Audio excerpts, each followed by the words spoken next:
चैत का मास, अरे चैत धरो नरसिंह, रूप हरि हिरणा कुसमारो, ए गयो शाम को बंग देहरी पे बैठी उधर भारो, ए गयो शाम को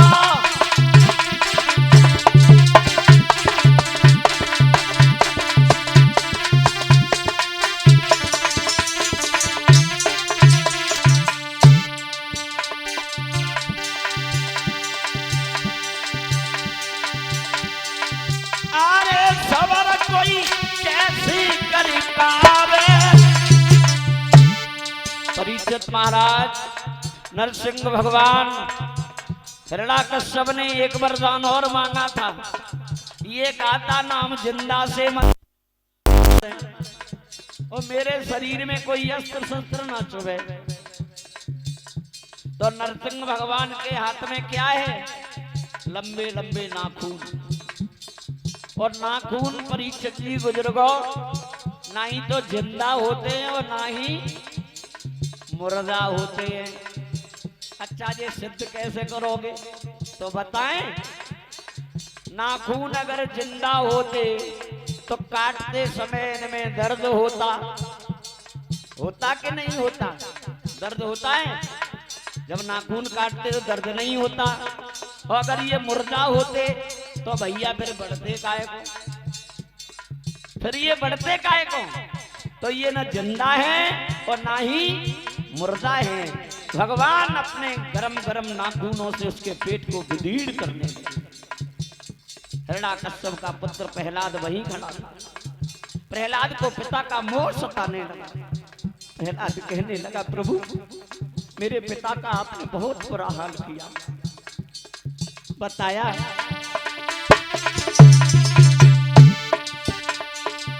अरे सबर कोई कैसे कर पावे, चाहे कितना हुए जाए मेरा बखत सुध अपने किया परीक्षित।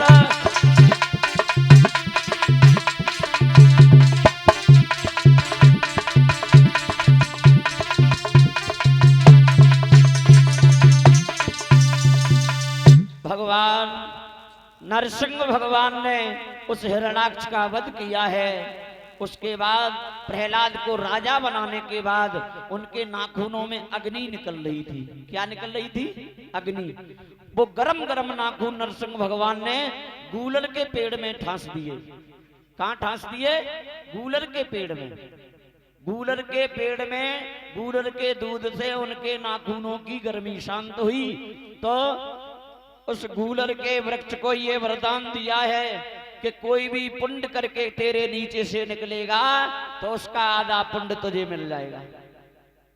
तभी तो लोग कांवर चढ़ाए के आते, गंगा स्नान करके आते हैं तो गूलर के वृक्ष को बचा के निकलते हैं ना। लेकिन नरसिंह पुराण का ये प्रमाण है कि अगर गूलर का वृक्ष पहले तो बचाओ, अगर ना ही बचता है तो 3 बार उसके नीचे जाकर के और नरसिंह नरसिंह नरसिंह बोल दो, फिर आपका पुण्य जा नहीं सकता है। बोल गोविंद भगवान की। हाँ, ये नरसिंह पुराण का प्रमाण है। गूलर के वृक्ष को वरदान देने के बाद भगवान ने अपने क्रोध को शांत किया। प्रहलाद को राजा बना के नरसिंह भगवान वहां से अंतर्ध्यान हुए। प्रहलाद के वंश में आगे चल करके प्रहलाद के पुत्र हुए हैं जिनका नाम है बहरोचन। बहरोचन के पुत्र हुए हैं जिनका नाम है बलि।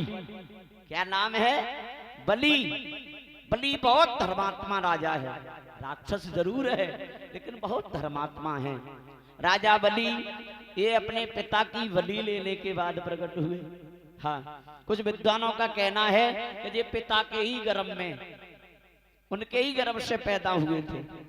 हाँ, क्योंकि महात्मा जी ने फल दिया था, उन्हें जवाब दिया इसमें हवा न लग पाए और हवा के चक्कर में वे लाए, तब तक आंधी आ गई। भगवान की लीला, उन्होंने वो फल खा लिया।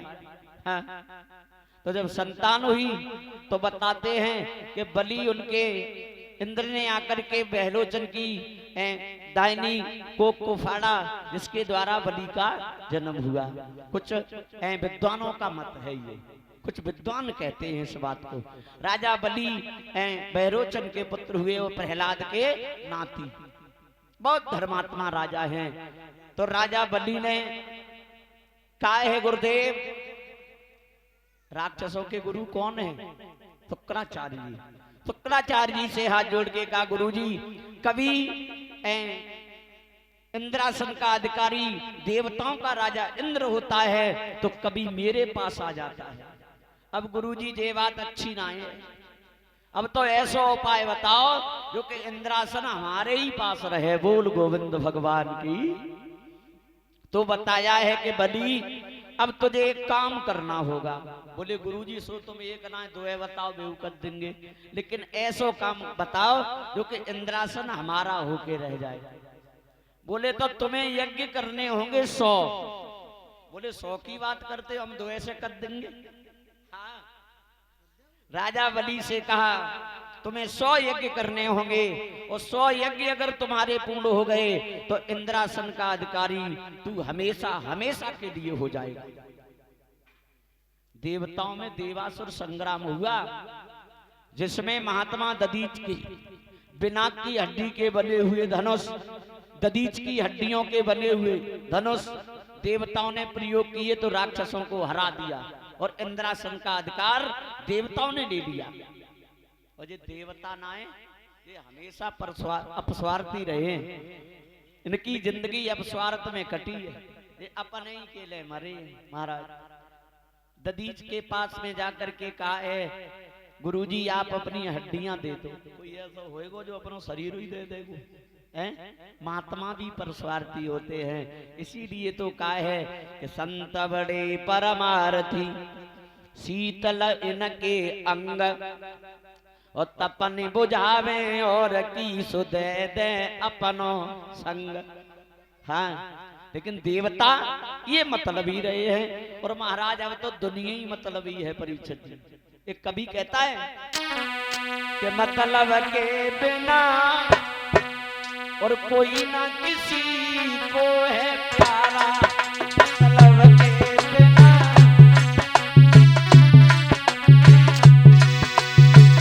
लला गोपी बताया है जब तक बेल चलत तो हर में तब तक डारे चारा।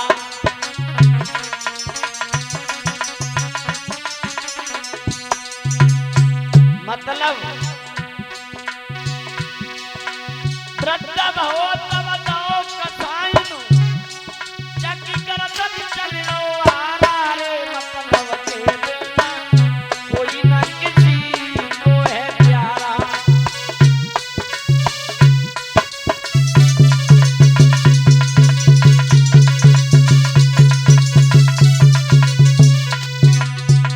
और सुनो,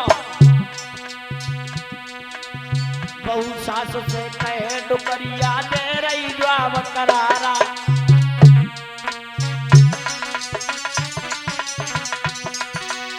परीक्षित महाराज बच्चन तक को नाई खिलावे, मेरा खून चूसने हारा रे। मतलब के बिना कोई न किसी को है प्यारा, मतलब के बिना कोई न किसी को है प्यारा।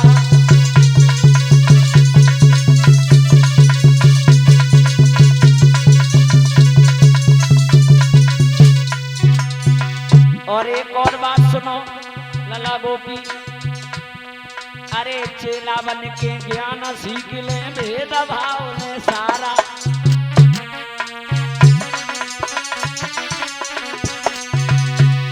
लला जब सेवा को नंबर आवे तो उठा कर सारा रे। मतलब के बिना कोई ना किसी को है प्यारा, मतलब के बिना कोई ना किसी को है प्यारा।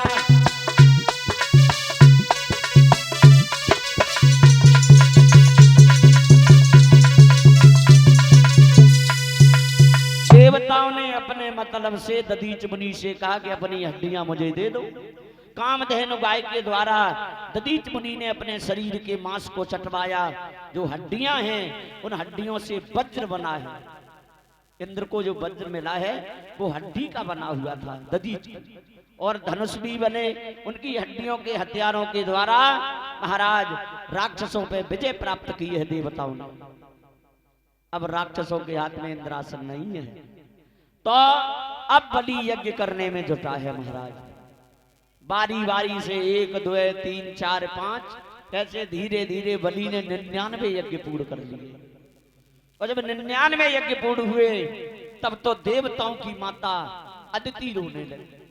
कश्यप जी से कहा है प्राणनाथ अब हमें कष्ट इस बात का है, हमें कष्ट जा बात को ना है कि राक्षस इंद्रासन के अधिकारी बन जाएंगे।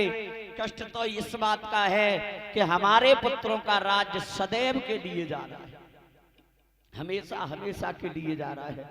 अरे कभी ये रहते कभी वो रहते ये ठीक था, लेकिन अब तो हमेशा हमेशा के लिए जा रहा है। जवाब दिया कोई उपाय हो तो बताओ। तो कश्यप जी ने कहा है प्रिय अब एक ही उपाय है। क्या? बोले अब तुम पयोव्रत धारण करो। पयोव्रत जानते हो? है? हम बता रहे हैं। पयोव्रत कश्यप जी ने कहा कि पयोव्रत उसे कहते हैं सूकर की ऊड़ की खोदी हुई मिट्टी को